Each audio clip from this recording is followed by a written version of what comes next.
Welcome, music fans, to another edition of last week's album. I'm Derek, And I'm Kevin.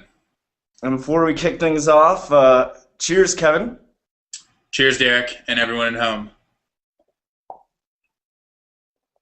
All right, now down to business. This week we are reviewing the Baptist General's album, Jackleg Devotional to the Heart.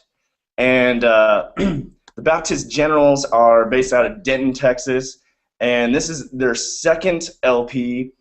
However, this is their first LP in nearly a decade. Their first release was No Silver, No Gold, released in 2003, and the band has been kind of working on this ever since then.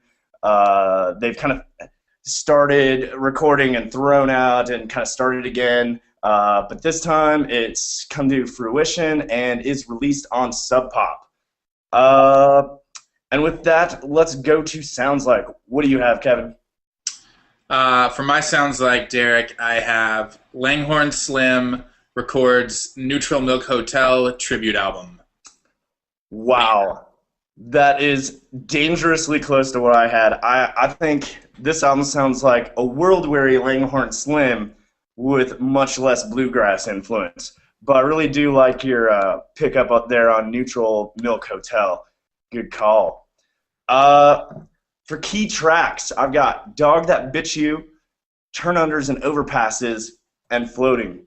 What do you got, Kevin? Well, your key tracks are dangerously close, again, to my key tracks, Derek. I've got the same three. Why don't you kick us off, though? Well, Kevin, I will say this is a first. This is getting a little out of control. But to kick things off, Dog That Bit You, this was the first single off the album and was one of their more upbeat, quicker tempo type songs. It followed an instrumental opening track, which was, I would say, number 4 if I was to have 4 key tracks. It was kind of driven by acoustic guitar, a steady drum beat, bass, and some electric guitar flourishes, which really kind of carried over into Dog That Bit You.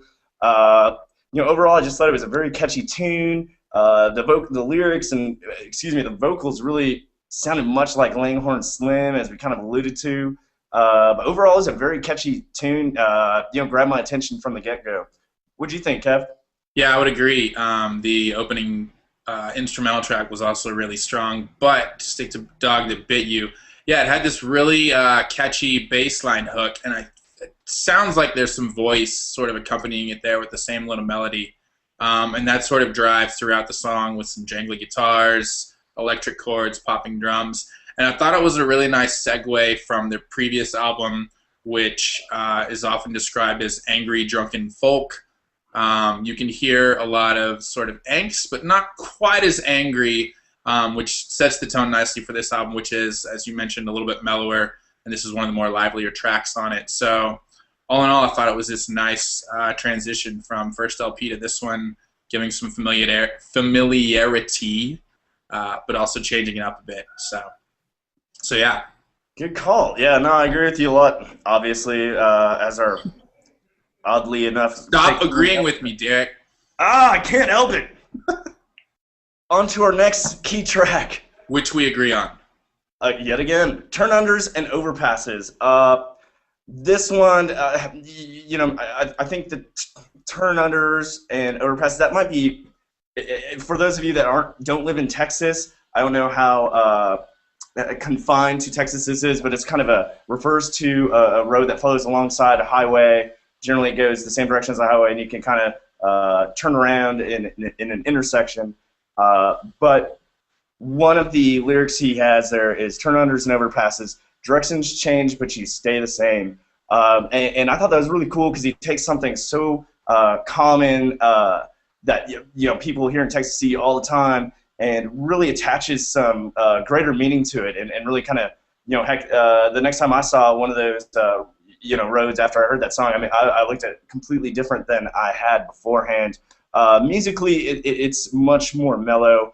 It's kind of driven by this plucked acoustic guitar line, more on the bass strings. but kind of picks up with some tapping of drumsticks and stuff. But I think for the most part, the metaphor they built was something so common, and came up with some really good insight. I really enjoyed that aspect. Yeah, I agree. The metaphor there is really nice, taking something really literal and bringing it into a more figurative space. And you covered the instrumentation pretty well, except for one sound that I don't think I've ever heard before. And from looking at the liner notes, I'm guessing it's the water phone. I did a little bit of research, and this is an instrument that one man actually has invented, and each one is custom built. And I think you hear it on a few tracks later on the albums. And it does have this sort of watery, ethereal sound to it. And that, along with some reverb guitar, really took this track into like this moody space. And I call it an atmospheric anti-anthem.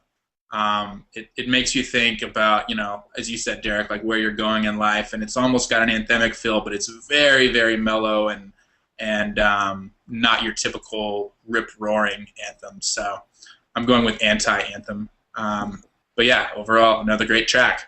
Which brings us to the next one we agree on, Derek. What do you have? I'm floating. Floating, right? You got it. This one, once again, it was kind of another kind of mellower tune. Although it started out with a lot of just kind of ambient background noises and kind of builds with some really kind of loud guitars and drums kind of come together before transforming again into a much more mellow, laid back, more sparsely instrumentally tied sound. I thought it was really carried more just by the acoustic guitar and vocals. But there was a lyric in there I really liked. He said, "Hold my hand and dream with me. Close your eyes and realize we are floating. We are floating in a million pieces on a sea." And once again, actually this past week, I was in San Antonio, very close to some flooding, and then I had to drive up to Dallas, passing through West on the way. And that lyric and just being near some of the recent disaster areas really kind of reiterated the precarious existence we all lead, yet we often don't acknowledge. And I thought that lyric really kind of well encapsulated that type of thought. And maybe it was just my proximity to some of these areas recently combined with that, but I really thought it was some great insight and imagery there. Dude, way to get heavy. No, you're absolutely Let me tell you, the rains in San Antonio last weekend were damn heavy. Well played, sir. Well played. Thank you. Again, another nice metaphor here for life with floating. And I just love how it starts off with this sort of cacophony of effect-laden opening, if you will, with guitars and random loops and these way off distant vocals, kitchen sink sounds, all sort of clamoring and clattering. And this is one of the instances where I was reminded of Neutral Milk Hotel. And then, as you mentioned, it just drops away and goes into this really stripped-down acoustic and voice track. It sort of creates this simple song of clarity, if you will. So yeah, really dug that one as well. I'm hoping we don't agree on best lyric. Yeah, I'm not putting it past us at this point, though. You want to go first? Sure. I'm going to go with the first, which means you probably don't have the same lyric as me. I'm not going to go with the lyric. I'm going to go with a song title, rather. Clitorpus, Christi. Might be the best song title of all time. It's obviously about a woman, more specifically a trollop. Look that one up, guys. Basically means a prostitute.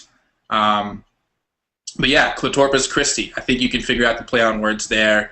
And it's also a really good track, too, not just a great lyric/title. What do you have, Derek? Dude, that's a good one. I'm giving you there, and I'm proud to announce we don't agree on this one. That's great. Awesome. I just mentioned it before, but it comes from floating, and again, that's hold my hand and dream with me, close your eyes and realize we are floating in a million pieces on a sea. Just really brought together a lot of things for me, maybe just, as I said, proximity to what's going on, and sometimes, it didn't hit home to me per se, but it hit pretty darn close. All right, with that, let's move on to overall rating.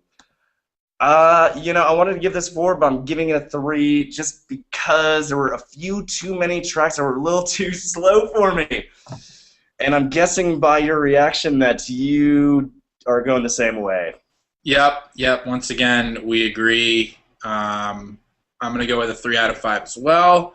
Overall, the album sounds a bit like a demo, which in reading the liner notes is kind of true. Took the singer-songwriter's demo tapes and built the songs around that. But I think that's part of the charm, and obviously part of the intent. They want it to sound close and almost bedroomy, if you will, I think. And I really like their use of instruments. They get some worldly marimba and, as I mentioned earlier, waterphone and other varieties, and also some classical touches without getting too orchestral, which again reminds me of Neutral Milk Hotel. And I think a solid effort to scrap what was once sort of thrown out because it sounded too indie, or like every other indie band at the time, according to the band, and to take that and turn it into something way better and revive it. So, yeah, we agree again, damn it. I can't believe this. All right, well, there you have it. We agree. Listen to the album. You'll probably disagree with us. Once again, thanks for joining us on last week's album. Like us on Facebook, follow us on Twitter, and click up above your screen and subscribe to our channel on YouTube. Thanks again for checking us out. Cheers once again, and join us again next week on last week's album.